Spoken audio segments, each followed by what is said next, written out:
Seja bem-vindo então a mais uma aula aqui. Vamos então agora mostrar para vocês, né, os exemplos na prática aqui de Fibo, né?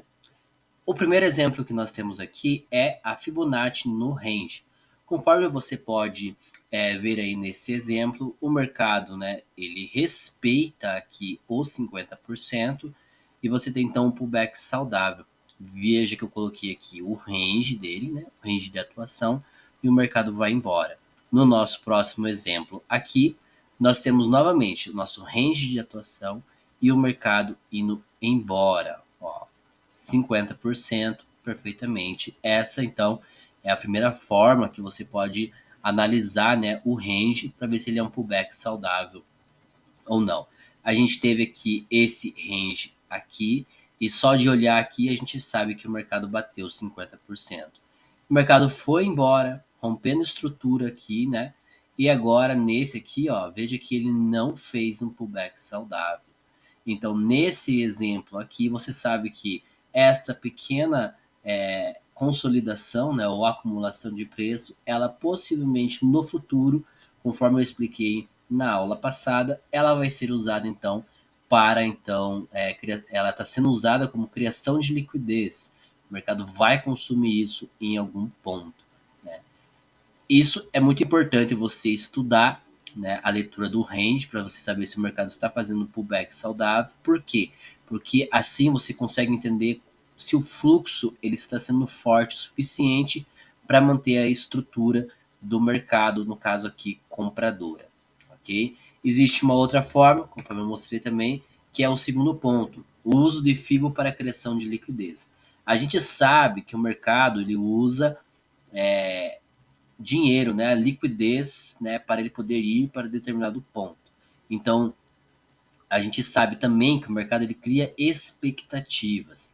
E normalmente existe a região de 38,2, que é onde o mercado mais cria expectativas, né, para um movimentos, fazendo pequenas acumulações de preço, né? E é onde normalmente o mercado cria induções para então ele vir buscar pontos melhores de venda.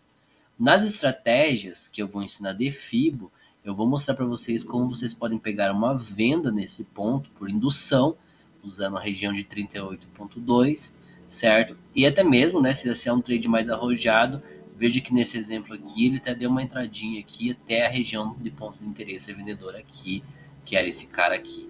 Então veja no nosso exemplo aqui que o mercado ele volta na região de 38,2, cria liquidez e captura ela, absorvendo essa liquidez aqui. Veja que ele também cria liquidez na região de 50% e volta fazendo um pullback na região aqui, né, abaixo do 61,8. Né?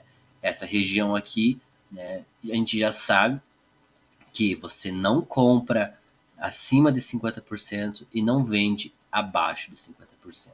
Então, quando você joga a sua FIBO aqui, você então consegue pegar né, a criação de liquidez do movimento assim. Então, essa é uma outra forma que você pode usar, né? Traçar a sua FIBO. Então, você está traçando a FIBO de 50% em cada range, e quando o mercado começa a fazer um pullback, você então traça a FIBO e consegue ver os pontos de liquidez que o mercado está criando.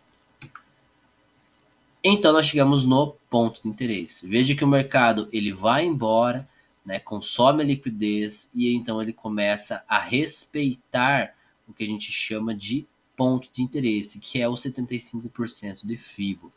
Esse ponto de interesse ele tende a ser respeitado melhor quando o mercado ele cria um pivô de alta no ponto de interesse, certo? Então o bloco de ordens dele está relacionado ao 75% e um pivô de alta. Então você veja que aqui o mercado ele respeitou quando ele criou um pivô de alta e voltou a testar, né? Então o ponto de interesse. Basicamente você então pode configurar uma Fibonacci apenas com os 75% também, só para você saber aonde está o ponto de interesse e você pode operar somente o ponto de interesse também. Nas estratégias, né, o ponto de interesse de Fibonacci sempre vai ser o mais forte. Mas também você vai aprender que dependendo do fluxo que o mercado está seguindo, o ponto de interesse pode ser usado também para criar liquidez. Então são dicas que eu vou dar um pouquinho mais para frente que vão lhe ajudar também a não cair nessas armadilhas. O próximo ponto é quando traçar a fibra de pullback, né? Então você vai traçar a fibra de pullback quando o mercado fizer a mudança de característica, quebrar a estrutura interna e quebrar a estrutura do movimento. Então você sabe que aí então o mercado está revertendo o fluxo para vendedor e então você tem, né, que saber aonde o mercado pode parar. Né? O mercado parou aqui no caso no 75%. É a fibra que eu mais utilizo, mas caso você queira, você pode traçar a fibra normal também e ver até onde o mercado pode parar, tá? Mas quando traçar a fibra de pullback, quando acontecer a mudança de característica, quebra de estrutura interna e quebra de estrutura. E caso você seja um trade mais arrojado, você pode, né, tentar pegar o princípio da reversão da tendência. Então você vai esperar apenas a mudança de característica e a quebra de estrutura interna do movimento. O mercado ainda está tentando criar um fundo, né, para criar demanda, mas ele já faz a mudança de característica, quebra de estrutura interna. Nesse exemplo aqui ele ainda quebrou mais uma vez, mas daí ele então te deixou um topo. Você vai traçar a FIBO quando o mercado fizer a mudança de característica, pelo menos, porque ele não renovou, né, o topo. Agora você espera a quebra de estrutura interna e então você tem exatamente esse range de atuação para a tentativa de reversão de tendência. Nesse exemplo aqui, o mercado voltou exatamente no ponto de interesse e veja como ele já foi embora. São ótimas oportunidades de risco que você pode tá usando para tentar pegar o início da reversão da tendência com um stop super curto, né? Na próxima aula, quando eu mostrar algumas estratégias, vocês vão ver que essas estratégias aqui são bem lucrativas. Então, é mais ou menos esses os exemplos que eu gostaria de mostrar para vocês nessa pequena aula. E então vamos agora passar para as estratégias baseadas nesses exemplos.